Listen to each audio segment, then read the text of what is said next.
y'all, it's Hope at Crafty Hope and welcome.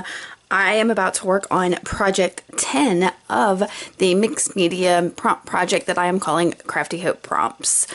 I will direct you up here to how I made this card, which is my prompt card for week 10. But this is a project, well, this whole challenge is one I created for myself in which I'm building up a prompt deck, pulling 3 prompts each week and altering a playing card with those prompts. And then later in the week, on Saturday, I have a second project that I use those prompts to work with to make something else other than a card. So that's kind of my idea. And then when the 52 weeks of the year are up, I will have a full deck of cards, maybe more, because there are like the jokers and stuff in there. And I'm toying with an idea of maybe making more than 52. Woo, we'll see. But for now, it is Saturday of week 10.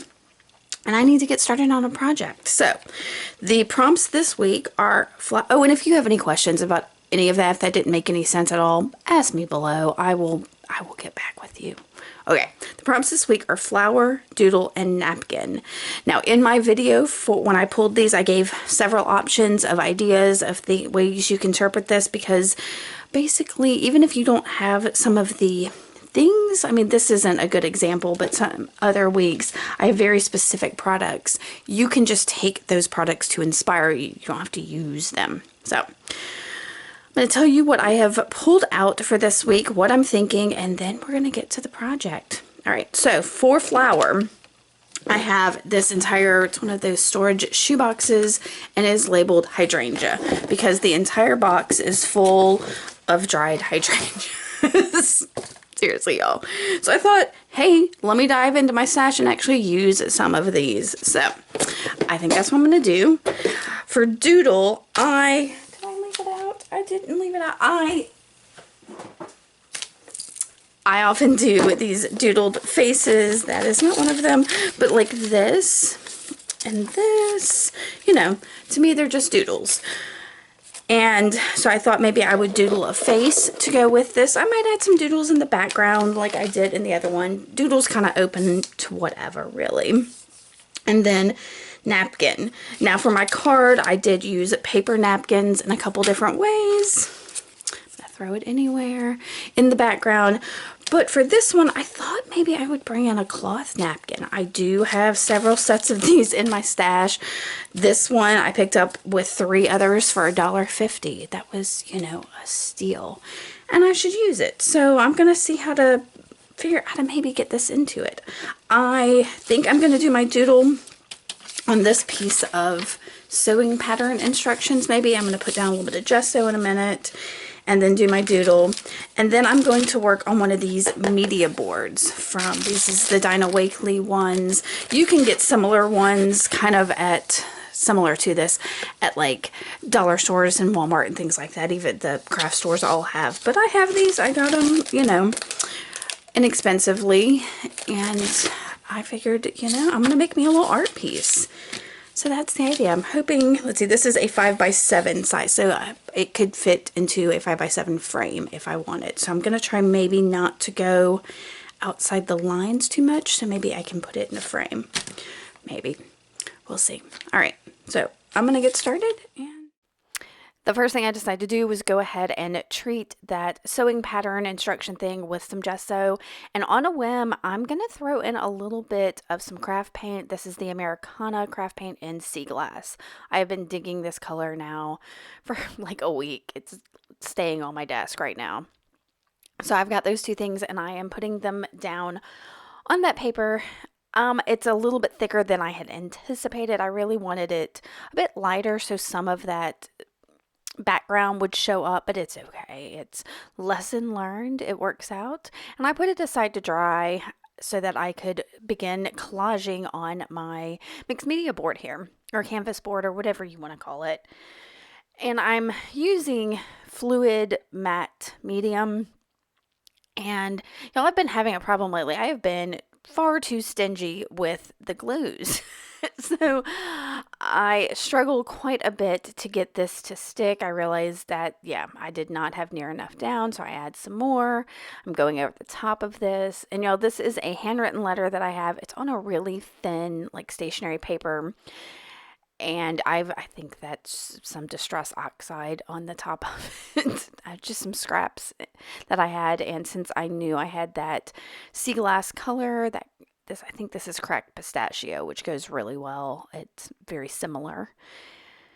So I'm just going to put some different papers down. I will also intermittently bring in some Mod Podge just when I think that the matte gel isn't working. And as you can see, that's a gift card, or it's not a key card, but it's, one of those gift card type things. And I'm using it to help get some of the bubbles and lay down some of these papers. So I'm tearing down some of the excess of this. And one of the things I like to do is if there is a sharp edge on something, like a straight edge, I put that along the sharp edge sides of things. And then, yeah, so you can see these are all different things. A lot of notebook paper, book papers. That's sewing pattern, not the instruction part, just that. This is a piece of tissue that, see, look, y'all, it's just peeling straight on up. Why? And it could be that particular paper. It could be that thin, I don't even, would you call it like onion paper type? I don't know. It's a writing paper it's really old. It's super thin. But yeah, I'm having so much trouble with this peeling just straight up. So like I said, when I get real tough with it, I'll add Mod Podge to it. And there's no reason that fluid medium shouldn't be working on these thin papers. But I think I was just being stingy. I think it's a me thing. All right, so, and this is some of this year's Artist Almanac pages that I'm going to dive in. This week they started selling and I think they actually sold out from what I saw pretty quickly. I didn't get one this year because as you see, I've got a full stack of this past year's that I haven't used. So I figured I'd let the people that didn't get one last year try to get one this year rather than me hugging up both years. So I'm going to pull in a couple of those pages in.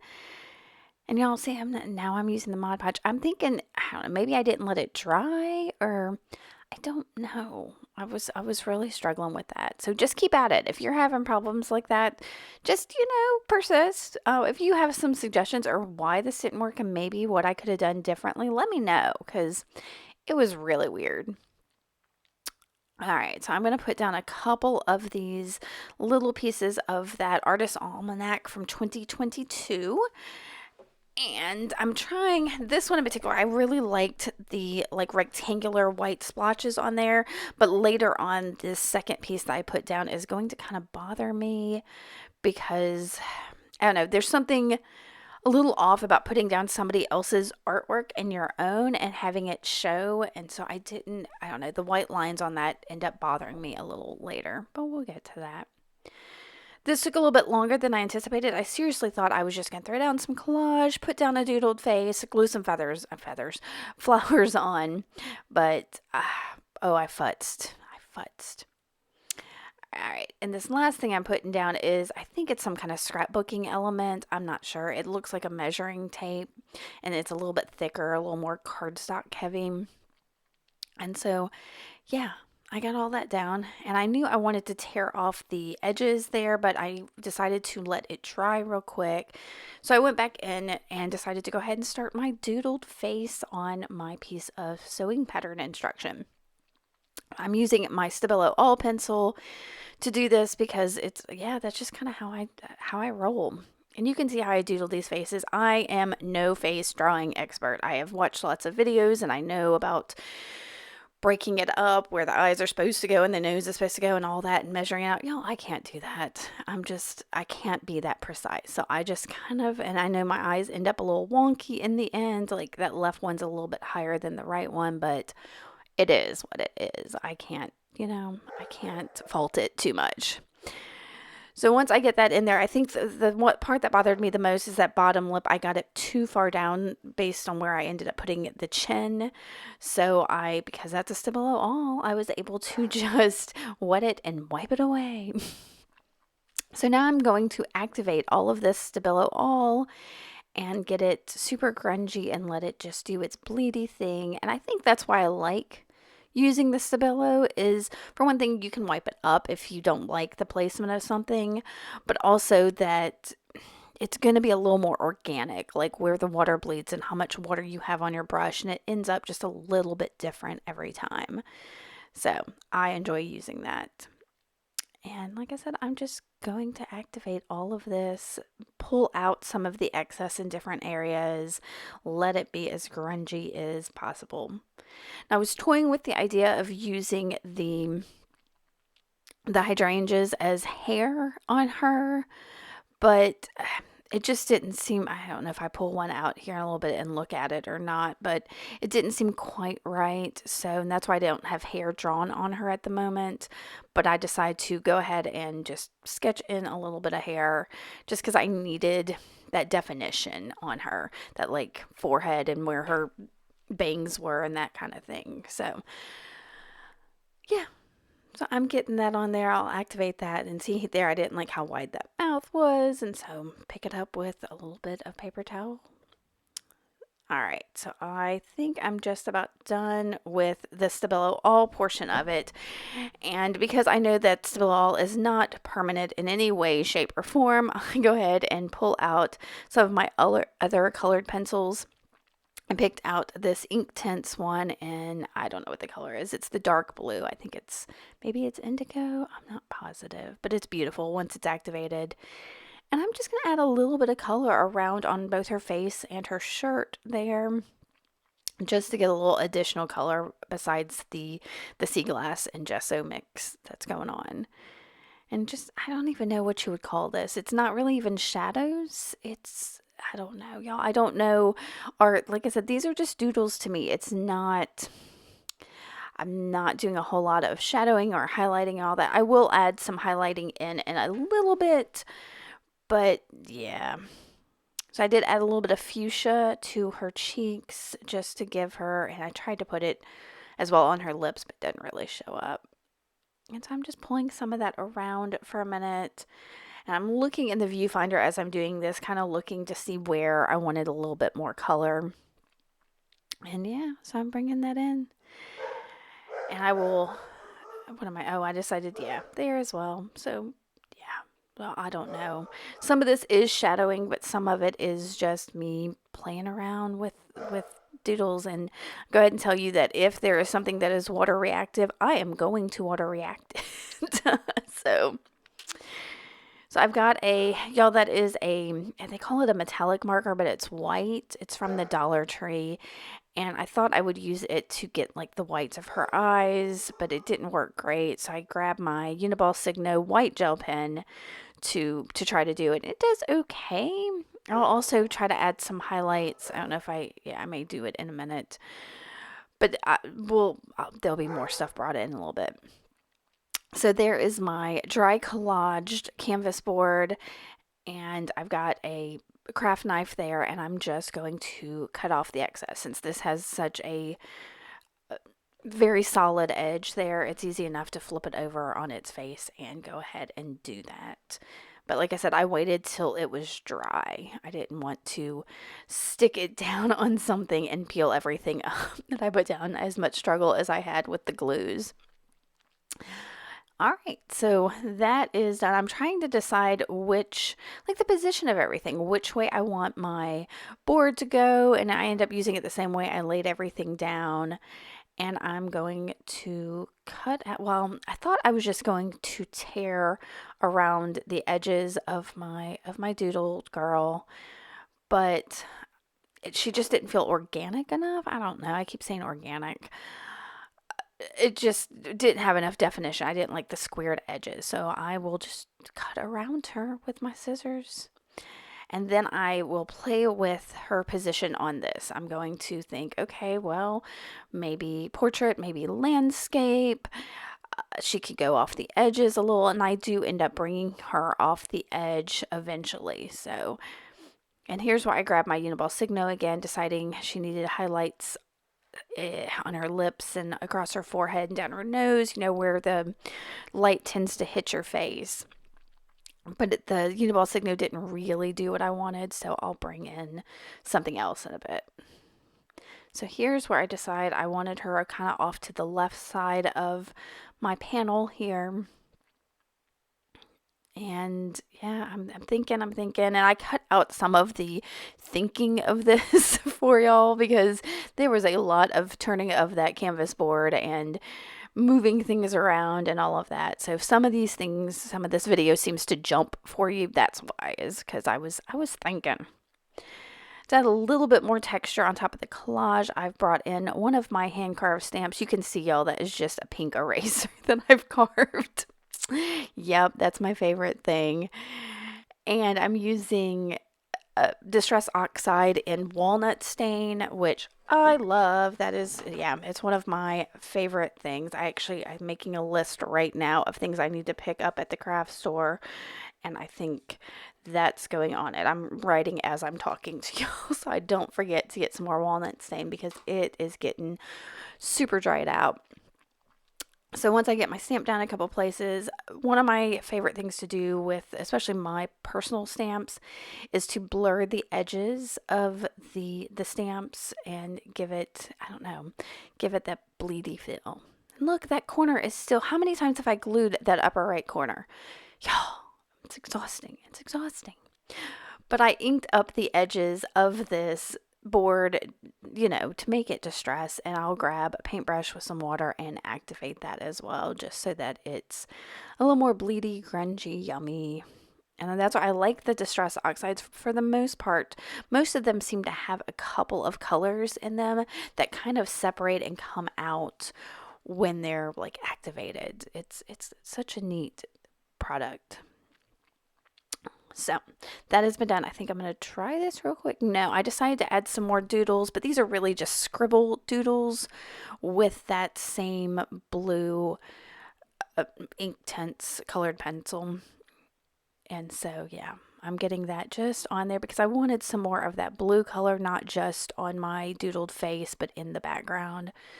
So, and this is just lightly done. I think I sharpened the pencil so I could get like a really fine point, and then I'm activating it so that that color shows up really beautifully.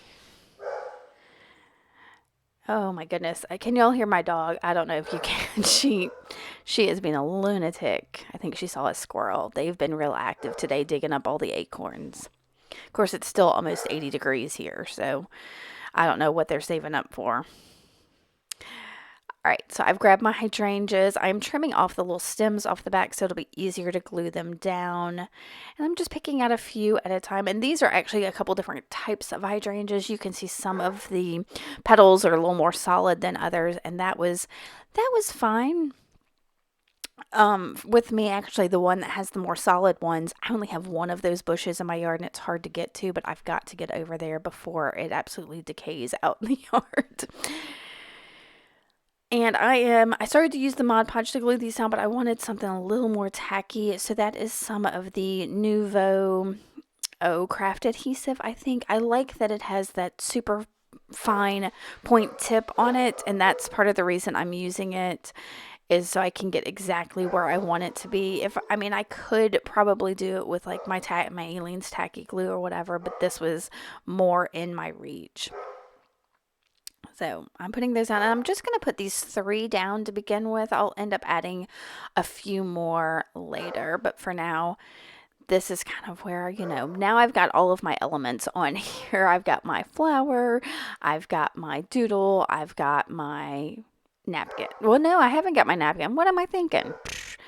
And y'all, napkin ends up being the hardest thing. I probably should have just gone with a paper napkin and used it for some of the collage in the background, because did I struggle with that cloth napkin.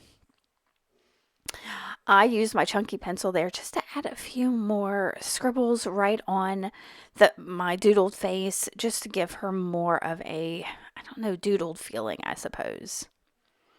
All right, so that is my cloth napkin there, and I went ahead and bit the bullet and snipped a little edge and tore it down. And this is the one I really played with for a long time, and I spare you with.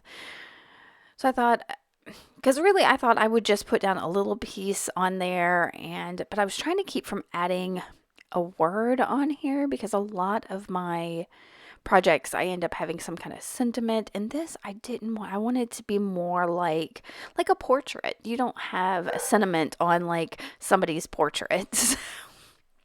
Yeah. So I tore it down and I played with it for a while, and I put it aside, deciding, okay, I'm going to work a little bit more on my face. And I grabbed some white acrylic paint and watered it down just a tiny bit. And I'm adding highlights in that T-zone across the forehead, down the nose, and just, and y'all saw in some of the hair and on the neck and just a couple little places just to get some of that white on there. I'll add more in a bit. And you can see I'm using my phone there to take pictures of her to get a better look of a better idea of how she looks. There's something about looking at her either in the viewfinder or on my camera that work a little bit better than all the other, I don't know, just looking at it straight on. So you can see some of the futzing I did there with moving things around with that cloth. I'm going to add some more scribbles in the background with my pencil. And here's where that bit of the Artist Almanac kind of bothered me. So, and I wanted some more white on here, so I dipped my finger straight into that acrylic paint and just kind of smooshed around, made like a cloudy effect all over the page. I went and grabbed some thread that kind of matched that blue color that I put both on my doodle and on my background. And I'm doubling it up on a needle and doing a knot. Now this, I really wanted embroidery floss because I wanted something thicker. But I didn't have any in this color, so I might have to look for that when I'm at the craft store today too. Because I've got tons of embroidery floss, but I never seem to have exactly the color that I want. So as you can see, that thread is just going straight through my napkin. It is, ooh. So I'm just holding it while I do a couple of X's on it. And this I thought was also a neat little doodle. So you can doodle with like thread or embroidery floss too with your stitches. So these are doodled stitches. And like I said, I'm just going to do a couple of X's and then go ahead and tie off the back of my thread. And this is the only way I'm bringing in, I'm a little disappointed in how I brought Napkin into this. So I apologize, but I really wanted to show you that you could use just about anything for Napkin. It doesn't have to be one of those cloth decorative not cloth. This is a cloth decorative napkin. It didn't have to be one of those store-bought paper ones. If you've got an old napkin, use it somehow. I thought about doing an image transfer onto the napkin, but the one I picked out has so many holes. I knew it wouldn't work. So I trimmed that down just around my X's, and I'm going to go ahead and at this point I was like, okay, y'all, I've got to get everything stuck down. So I'm using the Mod Podge to glue my face down. And I'm trying my best not to put the Mod Podge or matte medium on top of the face because it does have that Stabilo on it, which will react with the glue. So I can spray this later. That might be a good idea in general, especially with the flowers on there. I'll think on that. But for now, I'm coating the back of this and using a scraper to just make sure everything, all of it lays flat and I'm not smearing anything. That was the big thing, not to smear it. So once I get her all down, I think somewhere in here I decide I need more of the white. I think that's what's going to be next. And I futzed with that little bit of X cloth too, moving it all over, trying to decide where it needed to go. And I decided right there for some reason on her shoulder. Okay, yeah. That's where it's landing. That's my napkin with my little stitched X's.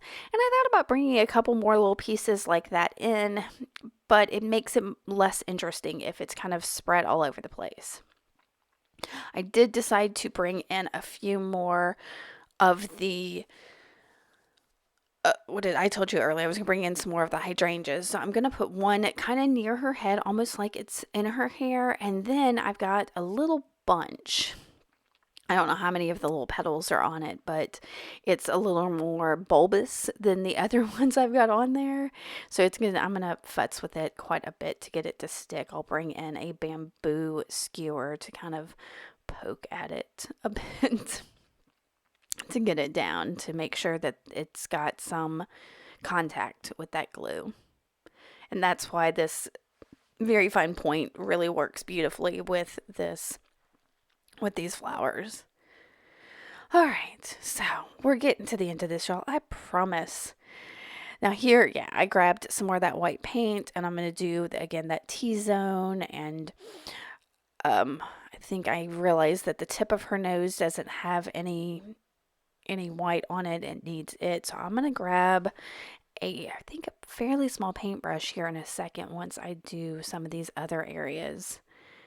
And you see, like I said, I'm thinking about where the light hits you, and where, like when you wear makeup, you would have your highlights. I don't wear a lot of makeup, but I know where you're supposed to put things.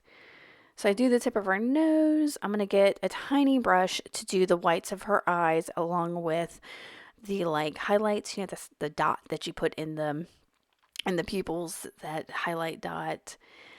And where else? Oh, I also do her lips a little too, just to get some of that light reflectiveness. And in her hair, yes. So I'm just adding some highlights to this, to, where light would be bouncing off. That was my idea.